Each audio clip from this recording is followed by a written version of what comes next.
ہم کوئی کام کیوں کرتے ہیں اس کی 3 وجوہات ہو سکتی ہیں. 3 جو وجوہات ہوتی ہیں ان کو ہم 3 کیٹیگریز میں براڈلی پلیس کر سکتے ہیں. اچھے کام کی بات کر رہا ہوں. آپ کوئی اچھا کام کر رہی ہیں, کسی کی خدمت کر رہی ہیں, کسی کو کھانا کھلا رہی ہیں, کسی کی مدد کر رہی ہیں, کسی کو تعلیم دے رہی ہیں, تو اچھے کام کر رہے ہیں. آپ اچھے کام کو 3 براڈ کیٹیگریز ہیں جن میں ہم پلیس کر سکتے ہیں. اس کی ریزنز کو 3 براڈ کیٹیگریز یہ ہیں کہ آپ کسی کام کو لوگوں کی وجہ سے کر رہے ہیں, کیونکہ وہ اچھا کام لوگ اسے اچھا کہتے ہیں, لوگ آپ سے چاہتے ہیں کہ آپ اچھا کام کریں, لوگوں نے آپ کو بڑا سمجھایا ہے, آپ نے سوچا کہ لوگوں کی بات مان لوں, یہ لوگ مجھے کہہ رہے تھے کہ دیکھو تم اتنا اچھا کام کر سکتے ہو, تمہارے اندر بہت پوٹینشیل ہے, تم کرو, تم کیوں نہیں کرتے. تو آپ نے لوگوں کی وجہ سے, لوگ آپ کے لیے بہت, لوگ آپ کی ریزن بھی بن گئے ہیں. لوگ آپ کی ریزن, لوگ یعنی ٹھیک ہے لوگوں نے آپ کو انسپریشن دی, وہ تو ٹھیک ہے, لیکن اب آپ کام ہی لوگوں کی وجہ سے کر رہے ہیں. آپ یہ اچھا کام لوگوں ہی کی وجہ سے کر رہے ہیں. آپ اسی وجہ سے کہ لوگ خوش ہوں, لوگ مطمئن ہوں. آپ نے جس کو کھانا کھلایا, آپ کو اچھا لگتا ہے کہ اس کو اچھا لگ رہا ہے, آپ کو اچھا لگتا ہے کہ وہ آپ کو تھینک یو کہتا ہے. تو یہ آپ ایک ریزن ہو گئی, یہ ایک کیٹیگری ہو گئی. دوسری کیٹیگری ہے کہ آپ ایک اچھا کام اس لیے کرتے ہیں کیونکہ آپ کو اچھا لگتا ہے. آپ کہتے ہیں مجھے یہ اچھا کام اس لیے کر رہا ہوں, مجھے لوگوں سے کچھ لینا دینا نہیں ہے, میں کچھ اچھے کام کر رہا ہوں جس کے اوپر کوئی مجھے اپریشیٹ نہیں کرتا, کوئی میری بات نہیں کرتا, بلکہ بہت سے لوگ مجھے تنگ کرتے ہیں, مجھے روکتے ہیں اور مجھے منع کرتے ہیں, لیکن چونکہ مجھے خود سیلف سیٹسفائنگ ہے میرے لیے, تو میں اچھا کام اس لیے کر رہا ہوں. یہ آپ کی فطرت کے ساتھ جڑا ہوا ہے. آپ ہمارے اندر دیکھیے, ہماری فطرت میں خیر کے لیے ایک بڑی رغبت پہلے سے موجود ہے. تو بہت سے لوگوں کی اٹھان ایسی ہوتی ہے کہ فطرت کے اندر, جو ان کی نیچر کے اندر خیر کے لیے انکلینیشن ہے, وہ سلامت رہتی ہے اور وہ کورڈ نہیں ہوتی, اور تو وہ اچھا کام اس وجہ سے کر رہے ہیں. جیسے کسی پہ ہمارے اندر, ہماری فطرت میں جذبہ رحم دلی موجود ہے, یہ ہماری فطرت کے اندر موجود ہے. آپ کسی کے اوپر رحم کھا رہے ہیں, اس رحم کی وجہ سے کسی کی مدد کر رہے ہیں, ویلفیئر کا کام کر رہے ہیں, کوئی بھی اچھا کام کر رہے ہیں اس لیے کہ آپ کے دل کو اچھا لگتا ہے. کوئی آپ کو نہیں کہہ رہا, لیکن آپ کے دل کو اچھا لگتا ہے.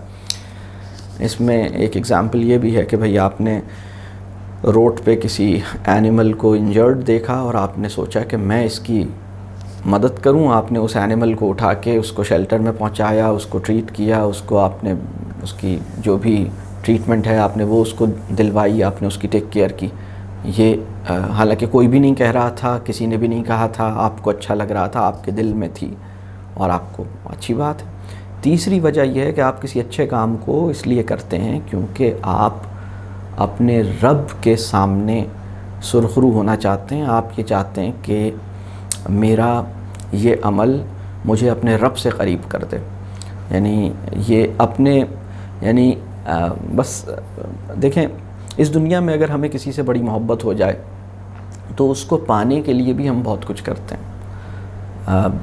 یعنی ایسا بھی ہوتا ہے کہ آپ کو ایک ٹیچر اچھا لگ رہا ہے اور آپ کو پتہ ہے کہ وہ ٹیچر جو ہے اس بات پہ خوش ہوگا کہ آپ نے فلاں کتاب کو پڑھا ہے, تو آپ وہ کتاب اس لیے پڑھتے ہیں کہ آپ کے ٹیچر نے کہا تھا. تو لیکن تو ایک یہ تو وہ ہے کہ ہم جب خدا سے ہمارا تعلق ایسا ہو جاتا ہے کہ ہم کوئی کام اس لیے کرتے ہیں تاکہ ہمیں اس کا صلہ وہاں سے ملے اور ہم اپنے رب سے, یعنی ہمارا رب ہم سے راضی ہو جائے, تو یہ ہے للہیت. تو جو پہلی کیٹیگری ہے اس کو میں کہتا ہوں للناسیت, اور تیسری کیٹیگری کو کہتا ہوں للہیت. للناسیت کی اپوزٹ اسٹیٹ ہے للہیت. تو یہ ہے للہیت کہ آپ کوئی کام, اور اس کی بہت خوبصورت اگزامپل جو ہے وہ سورہ دہر کی اس آیت میں ہے جو پہلے رکوع میں ہے کہ بھئی یہ وہ لوگ ہیں جو کسی کو کھانا کھلاتے ہیں اور اگر کوئی ان کا شکریہ ادا کرتا ہے تو کہتے ہیں کہ بھائی پلیز میرا شکریہ نہیں ادا کرو, میں نے یہ اس لیے نہیں کھلایا کہ آپ مجھے شکریہ کہیں. میں مطلب وہ کسی بندے سے ریوارڈ اور اپریسیشن اور وہ سب نہیں چاہتے. اور اس کی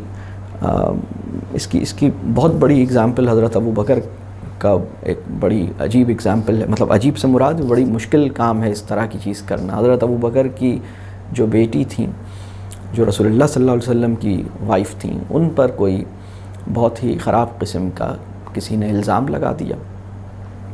جس آدمی نے حضرت ابو بکر کی بیٹی پر اور رسول اللہ صلی اللہ علیہ وسلم کی وائف پر ایک بہت ہی غلط قسم کی تہمت لگائی, اس بندے کو حضرت ابو بکر جو ہیں وہ اس کو فائنینشلی سپورٹ کیا کرتے تھے،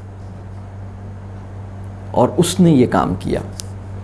اور شروع میں حضرت ابو بکر کو جب ساری بات پتہ لگی کہ سارا اوپن ہوا، پتہ لگا اچھا انہوں نے یہ سب کیا تھا، تو حضرت ابو بکر کو بڑا غصہ آیا کہ میں تو اس کو فائنینشلی سپورٹ کر رہا ہوں اور یہ جو ہے وہ یہ حرکت کر رہا ہے میری بیٹی کو. اور رسول اللہ صلی اللہ علیہ وسلم، میری بیٹی، وہ انہیں یہ صدمہ اپنی بیٹی کی وجہ سے نہیں اتنا ہوا تھا جتنا رسول اللہ صلی اللہ علیہ وسلم کی وائف کی وجہ سے ہوا تھا کہ وہ کن کی وائف ہیں اور ان کے اوپر کیسا الزام لگا رہا ہے. تو شروع میں انہیں اتنا ریاکشن انہیں فیل ہوا، انہوں نے کہا میں اب اس کی فائنینشیل مدد نہیں کروں گا. اور پھر رسول اللہ صلی اللہ علیہ وسلم کی صحبت کا اور تربیہ کا اثر یہ ہوا کہ انہیں ریئلائز ہوا کہ یہ کیا میں اس کی مدد اس لیے کر رہا تھا کہ مجھے اس سے کوئی فیور چاہیے، میں تو اس کی مدد اس لیے کر رہا تھا کیونکہ مجھے اس سے چاہیے. تو پھر انہوں نے اس کی جو مدد تھی وہ اور بڑھا دی، یعنی جتنی وہ پہلے کیا کرتے تھے اس سے بھی زیادہ کرنے لگے. یہ بڑا ہی نہ سمجھ میں آنے والا، ہمارے آج کے عہد میں اس طرح کی مثال نہ سمجھ میں آنے والی ہے. یہ ہے للہیت کی ہائیسٹ ایک سمجھ لیں کہ ایگزامپل، کہ آپ ایک کام اللہ کے لیے کر رہے ہیں بس، ٹھیک ہے.